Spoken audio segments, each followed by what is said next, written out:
Today, we've pulled a massive stack of source material on an issue that, well, it went from a scientific footnote to our dominant global reality in less than 50 years.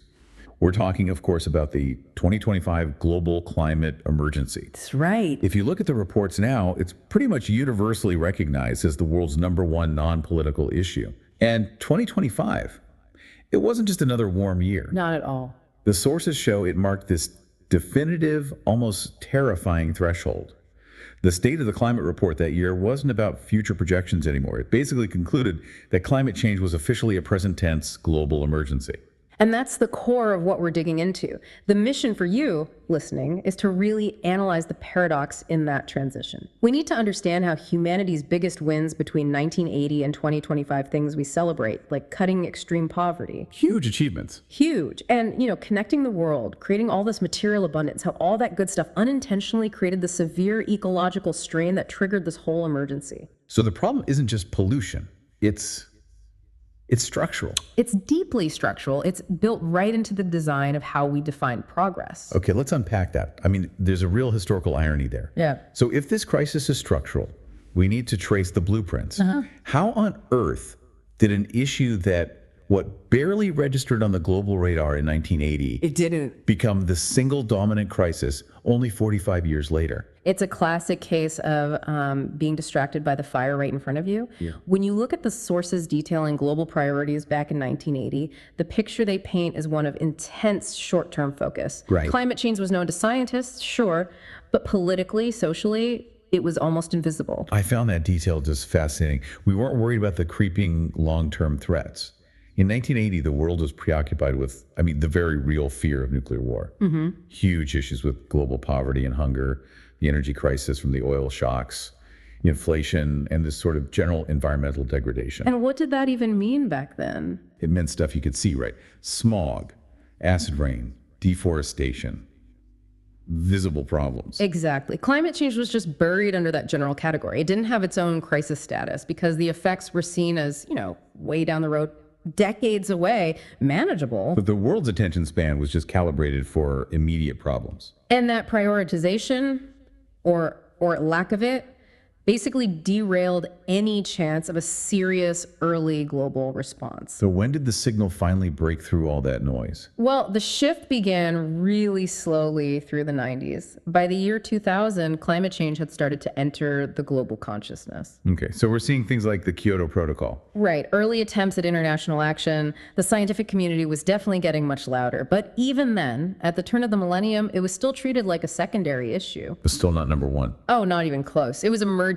maybe ranked 4th or 5th globally. It was still lagging way behind issues that just felt more immediate. Things like the dramatic rise of globalization and all the inequality that came with it, the very immediate threats of pollution and biodiversity loss, acute water shortages in certain regions. And global health crises like HIV/AIDS. Exactly. It was still seen as a manageable environmental regulation problem, not an existential threat. This is where it gets really interesting for me, because that acceleration from 2000 to 2025 was just exponential. That whole narrative from invisible to emerging, it then just rapidly flips to dominant and then bam, declared emergency. Right. What drove that final definitive shift in 2025? It wasn't a change in philosophy, it was a change in physics. The data stopped being predictive and started being descriptive of immediate collapse. The Earth's vital signs. The Earth's vital signs, as the sources describe it, literally started flashing red all at once across multiple systems.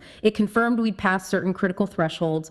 Okay, we have to get into that data because that's the evidence that cemented the emergency status. That 2025 State of the Climate report called it an unprecedented period of planetary instability. And that instability was quantified harshly. The sources note they track 34 key environmental indicators globally. In 2025, 22 of those 34 were at record highs. 22 out of 34. That is a shocking statistical measure of systemic strain across the entire planet. So let's talk specifics, things that really stick with you. Okay, so we're not talking about small increments anymore. Carbon dioxide levels exceeded 430 parts per million. And just to be clear for everyone, 430 ppm wasn't some random number. It had been used in climate models for years as a catastrophic marker, right? A point of no return for some specific devastating thermal changes. Hitting that number wasn't just a data point, it was the siren call of a global system failure. And the physical consequences were already there. I mean, the sources point to ocean heat reaching these unprecedented record levels, Which injects massive amounts of energy into the atmosphere. fueling stronger storms, faster intensification. Exactly. And the damage wasn't just in the atmosphere. Look at the planet's natural regulators, like ecosystems. The sources tragically note that by 2025, 84% of coral reefs globally were bleached. 84%. That's like a massive internal organ failure for the oceans. That's a perfect way to put it. And at the same time, you saw the severe intensification of ice loss in polar regions and glaciers, which further destabilized sea levels and weather patterns globally. And then the WMO, the World Meteorological Organization, they stepped in and just amplified all this. They warned about rapid climate acceleration. They emphasized that the window to avoid irreversible tipping points, where systems just cascade into permanent breakdown, was narrowing much faster than anyone had previously projected. And that's what's so fascinating. It kind of removed the comfortable distance of theory. It did. The crisis wasn't something for our kids or grandkids to deal with, these facts. They solidified the transition to a present tense emergency that demanded an immediate, total systems overhaul. The data was here. It was now. And that reality brings us to the core challenge of this deep dive, what you call the paradox of progress. We have this emergency, but it came up during what was, arguably one of the most successful periods in human history. It's a tough thing to reconcile. So let's lay out the achievements between 1980 and 2025. Extreme poverty fell from 2 billion people down to around 832 million. An incredible human triumph. A triumph. Life expectancy, education, they expanded everywhere. Production exploded. But now we have to analyze the 5 ways these amazing achievements unintentionally backfired, amplifying the strain to a breaking point. And we have to start with the biggest one, the most important structural piece, the prosperity paradox. That incredible success story of poverty reduction had a massive hidden cost that we just failed to account for. So as billions rose into the global middle class, their very reasonable desire for a better life, more energy, more goods, better food, transportation, all of that translated directly into multiplied demand for resources. So we solved one human problem, poverty. But because the system they were entering was so overwhelmingly based on fossil fuels, you got it. We just exponentially amplify the climate problem. Exactly. Energy use, manufacturing output, emissions, waste. It all multiplied because the system didn't evolve fast enough to handle that new consumption cleanly. This wasn't a side effect. It was the direct, inevitable cost of lifting hundreds of millions of people out of need with the infrastructure we had. And that massive increase in global manufacturing and consumption connects right to the second point. Global production leading to ecological overshoot. Yeah. It's easy to say overshoot, but what does that mean in plain language? Think of it like a budget. Earth's systems, forests, oceans, they have a limited biological budget, a certain capacity to regenerate and absorb waste like CO2 each year. Overshoot, which the 2025 reports pin the crisis on, just means we weren't living on this year's income. We were borrowing from the planetary credit card year after year. Exceeding what the planet could naturally provide. Precisely. The more goods we made, the more we traded. The more copper we mined, the more plastic we created, the more container ships burning heady fuel oil. All of it pushed us mathematically past the planet's sustainable limit. So we created abundance, but at the cost of stability. And then let's just talk about the simple scale of it all. That increased consumption was amplified by, more people. That's the third point. It's just simple, inescapable amplification. Between 1980 and 2025, the global population ballooned from 4.4 billion to 8.1 billion. Wow, almost double. It's nearly a doubling in just 45 years. So every single pressure we just talked about, demand for resources, energy waste, was automatically amplified by that sheer growth in numbers. Which means more demand for land, driving deforestation. A critical increase in water use, an explosion in agriculture, which means more fertilizer, more emissions, just to feed and house all those new billions. Okay, the fourth paradox, urbanization. Cities are supposed to be engines of opportunity, of efficiency. And they are. But in this context of acceleration, they also became these massive drivers of strain.